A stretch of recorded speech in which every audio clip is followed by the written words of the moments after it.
Hi everyone, Mike Hinder from RCAS here. I'll just show you how to use Active Presenter to help record your screen for your online lessons. So, to get this program, all I did was Google Active Presenter, went to their website and downloaded the Windows version of Active Presenter, and the newest one was Active Presenter 8. So, once I download and install that, I'm going to come to my home page here on the screen, and for our purposes, I'm going to hit record video. So this brings up my user interface here for recording video.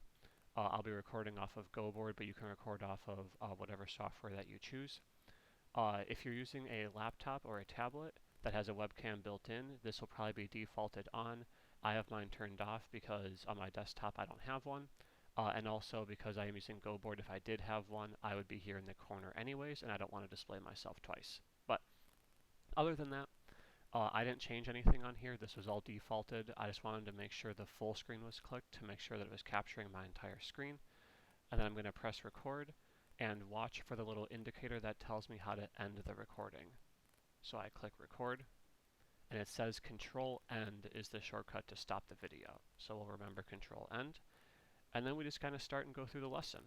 We're going to be working today on some math, right? Math, and then completing this A, and that's the end of my lesson, right? So once my lesson is over, I either remember that the shortcut is Control End, but if I happen to forget, because we might be recording a very long lecture and you don't remember, we can go down to the hidden icons here, or I see it right here, and click it, and then I will hit the stop recording button here. That's the other way to stop your video.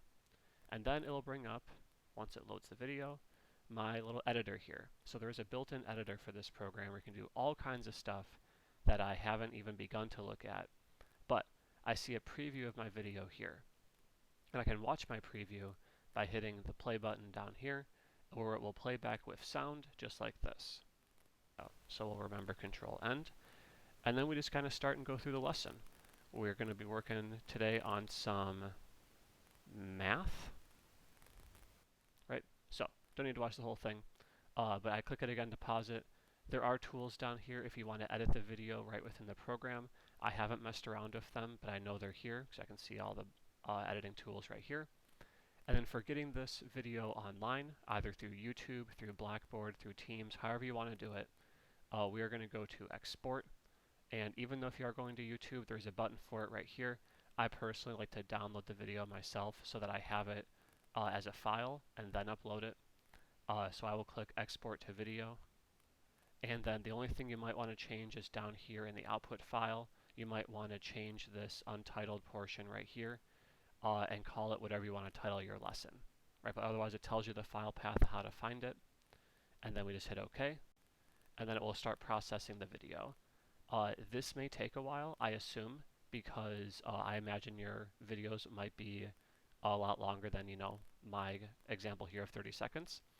So this could be a very long time, right? This might be minutes, it might be an hour or two, something like that. It all depends on how long your video is, so don't be worried if you see this bar moving very slowly. But once it's done, it might pop up an error message. Sometimes it has for me, sometimes it hasn't, but this time it did. It said it couldn't find the application to view the output file. All that I assume that means is that it can't find my Windows Media Player, which is fine. It says, would you like to view the folder containing the output? I can say yes or no, either one, but I'll say yes. And then in my other monitor that I am not showing on the screen, it pulls up the video where I can double click it and watch it, and it works perfectly fine. And then this is the file that I would upload to YouTube, Blackboard, Teams, etc. So if you have any questions, you can shoot me an email, hinder@msui.edu. Hopefully this was helpful for you on learning how to use this program to set up an online recording.